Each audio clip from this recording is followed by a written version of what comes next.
hindi ko talaga alam na movie siya.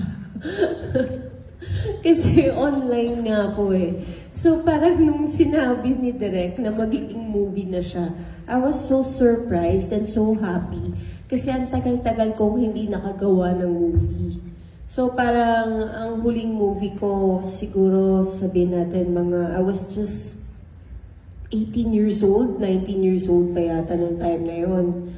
So ang tagal. So nung sinabi na gagawin ng movie yung Layas, sobrang ako na-excite na parang, uy, makikita ko na naman yung sarili ko sa cinema. So sobrang happy ako dito. So, hindi naman kinailangang magpaalam ka sa hobby mo na aarte ka uli. Hindi naman. Actually, before ako pumasok ulit sa pag-arte, nagpaalam muna ako kung papayagan niya ako kasi syempre, siya yung asawa ko eh. So, sabi naman niya kung saan ako magiging masaya and alam niya na hinahanap-hanap ko talaga. So, sabi niya, susuportahan niya ako all the way. By the way, si Richard na din dito. Kasama. In-escort siya nila din. Akala ko kasama din sa movie. Hindi. Nag-escort lang siya to support na din Scamba.